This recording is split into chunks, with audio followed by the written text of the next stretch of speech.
नमस्कार दोस्तों, MD study point में आप सभी का स्वागत है। आज की इस वीडियो में हम 12th क्लास की सेकंड बुक का सेकंड चैप्टर पढ़ेंगे, एक दल के प्रभुत्व का दौर।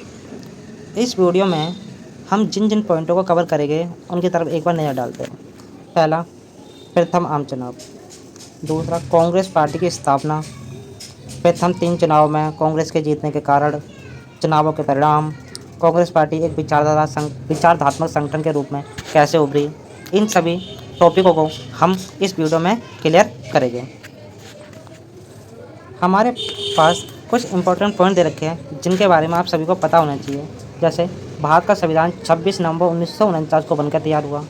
24 जनवरी 1950 को इस पर हस्ताक्षर हुए, सिग्नेचर हुए। 26 जनवरी 1950 को हमारा संविधान लागू हो गया। प्रथम आम चुनाव। भारत के चुनाव आयोग का गठन जनवरी 1950 में हुआ। भारत के चुनाव आयोग का गठन कब हुआ? जनवरी 1950 में। इसके पहले चुनाव आयुक्त कौन बने? सुकुमार सेन। कब बने? 1950 में ही। सभी को आशा थी कि देश के प्रथम पहले चुनाव 1950 में ही हो जाएंगे, क्योंकि देश का संविधान भी 1950 में बना, चुनाव आयोग भी 1950 में बन गया, चुनाव आयोग भी 1950 में बन गया, तो सभी को लगा शायद चुनाव भी 1950 में ही हो जाएगी। लेकिन पहले चुनाव क्षेत्रों का सीमांकन करा गया, मतलब जिन क्षेत्रों में चुनाव हो गए उन क्षेत्रों का सीमांकन करा गया। फिर मतदाता सूची बनाई गई। इन दोनों ही कामों में बहुत सारा समय लग गया। अब ये सबने सोचा था कि 1950 में हो जाए, लेकिन ये काम बहुत ज़्यादा समय लगे। मतदाता सूची की जब पहली सूची बनकर तैयार हुई तो उसमें भी बड़ी दिक्कत आई। 40 लाख महिलाओं के नाम दर्ज होने से रह गए। कितनी महिलाओं के?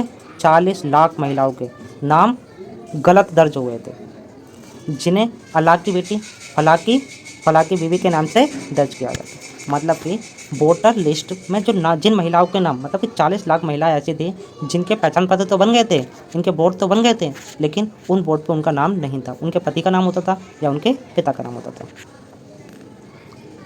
तो चुनाव आयोग ने ऐसे नामों को मतदाता सूची से निकाल दिया। सिंपल सी बात है। इन नामों की दोबारा से सूची बनाने को कहा। उस समय ये सारी समस्या क्यों आई थी? उस समय देश में 17 करोड़ मतदाता थे और उनमें से पढ़े लिखे कितने थे? केवल 15%। इसलिए चुनाव आयोग ने स्वतंत्र और निष्पक्ष चुनाव कराने के लिए 3 लाख अधिकारियों को प्रशिक्षण दिया। कितने अधिकारियों को? 3 लाख अधिकारियों को प्रशिक्षण दिया। उस समय लोकतंत्र केवल यूरोप के धनी देशों में ही कायम था। कहाँ था? यूरोप के धनी देशों में। यूरोप में भी अधिकतर देश ऐसे थे जहाँ महिलाओं को वोट देने का अधिकार नहीं था। ऐसे में भारत ने क्या करा?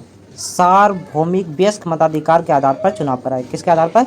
सार्वभौमिक वयस्क मताधिकार के आधार पर चुनाव कराए। इसका मतलब होता है कि देश के जो वयस्क लोग होते हैं, मतलब 18 साल, पहले 21 साल था, 18 साल से ऊपर के जो भी व्यक्ति है, महिला हो या पुरुष हो, सब वोट डाल सकते हैं। जिस कारण चुनावों को 2 बार स्थगित करना पड़ा। भारत के चुनाव कितने बार स्थगित हुए? पहले 2 बार। आखिरकार 1951 के अक्टूबर से 1952 के फरवरी तक चुनाव हुए। इन्हें फरवरी के चुनाव कहा था। इन्हें 1952 के चुनाव कहा जाता है, क्योंकि ज़्यादातर जो वोटिंग हुई थी वो फरवरी में हुई थी। 1952 के फरवरी में हुई थी, इसलिए इन्हें 1952 के चुनाव कहा जाता है। इन चुनावों में सभी लोगों ने बढ़ चढ़ कर हिस्सा लिया। जो हारने वाले प्रत्याशी थे उन्होंने भी चुनाव के फैसले को निष्पक्ष बताया। पूरे विश्व में ये बात मानी जा रही थी कि भारत ने विश्व के सबसे बड़े प्रयोग को बाखूबी अंजाम दे दिया, सफलतापूर्वक हासिल कर लिया। देखो पहले चुनावों के परिणाम क्या हुए। देखो चुनावों में कांग्रेस पार्टी की बहुत बड़ी जीत हुई। कोई दूसरी पार्टी कांग्रेस पार्टी के आसपास भी नहीं आई। टोटल 489 सीटें थी, उसमें से कांग्रेस पार्टी ने 364 सीटें जीत ली, जो कुल सीटों का लगभग 74% था। कांग्रेस को लगभग 45% वोट मिला, जो किसी अन्य पार्टी से बहुत ज़्यादा अधिक था। प्रथम 3 चुनाव में कांग्रेस के जीतने के क्या कारण थे? तो देखो, प्रथम आम चुनाव में कांग्रेस के जीतने के कारण हम पढ़ते हैं। पहला, स्वतंत्रता संग्राम की विरासत प्राप्त। देखो कांग्रेस पार्टी को स्वतंत्रता संग्राम की विरासत प्राप्त थी, क्योंकि कांग्रेस पार्टी ने देश को आज़ाद कराने में महत्वपूर्ण भूमिका निभाई थी, जिस कारण भी देश की जनता ने कांग्रेस पार्टी पर भरोसा किया और प्रथम 3 चुनावों में कांग्रेस पार्टी को जिताया। अगला पॉइंट हमारे पास, प्रभावशाली नेता। तो कांग्रेस पार्टी में नेहरू, लाल बहादुर शास्त्री, मोरारजी देसाई जैसे प्रभावशाली नेता थे, जिन्हें भारत की सारी जनता जानती थी, और इन नेताओं ने देश को आज़ाद कराने में महत्वपूर्ण भूमिका निभाई थी, जिस कारण भी जनता ने इन पर विश्वास किया और इन्हें प्रथम 3 चुनाव में जिताया। अगला, विशाल संगठन। कांग्रेस पार्टी उस समय देश की सबसे बड़ी पार्टी थी। इसका संगठन बहुत ज़्यादा विशाल था। बाकी पार्टियां जो काम करने की सोचती थी, कांग्रेस पार्टी उस काम को पहले ही कर देती थी। अगला, सर्वाधिक वोट पाने की नीति। देखो, भारत ने सर्वाधिक वोट पाने वाले की जीत की प्रणाली अपनाई। इस प्रणाली में का मतलब होता है कि जिस कैंडिडेट को ज़्यादा वोट मिल जाए वो जीत जाएगा। तो जिस कारण भी पार्टी के वोट, बाकी जो पार्टियां थी उनके वोट बढ़ जाने के कारण कांग्रेस पार्टी जीत गई। अगला, नेहरू की विदेश नीति। नेहरू ने गुट निरपेक्ष आंदोलन जैसी नीति का समर्थन करा, जिस कारण विश्व स्तर पर भारत को एक अलग पहचान मिली और जिस कारण भी कांग्रेस पार्टी पर लोगों ने विश्वास करा।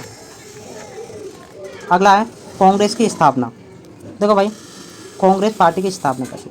कांग्रेस पार्टी की स्थापना 1885 में A.O. ह्यूम ने की थी। किसने की थी? A.O. ह्यूम ने की थी। ये ईस्ट इंडिया कंपनी का एक अधिकारी था। शुरू में यह पार्टी नव शिक्षित व्यापारी वर्गों का संगठन थी। शुरू में क्या थी? इसमें कम उम्र के व्यक्ति शामिल थे। लेकिन धीरे धीरे 20वीं सदी तक आते आते इस पार्टी ने स्वतंत्रता संग्राम का रूप धारण कर लिया, जिसके बाद इस पार्टी ने राजनीतिक पार्टी का दर्जा हासिल कर लिया 20वीं सदी के बाद। कांग्रेस एक सामाजिक और विचारधात्मक गठबंधन कैसे बनी? इसे सामाजिक और विचारधात्मक गठबंधन क्यों कहते हैं? इसके कारण पड़ेगा। पहला कारण है सामाजिक विविधता का प्रतिनिधित्व। कांग्रेस पार्टी में सभी वर्गों को प्रतिनिधित्व दिया गया है, सभी जातियों को प्रतिनिधित्व दिया गया है, सभी समुदायों को प्रतिनिधित्व दिया गया है। इसमें हिंदू भी शामिल थे, मुस्लिम भी शामिल थे, सिख भी शामिल थे, ईसाई भी शामिल थे।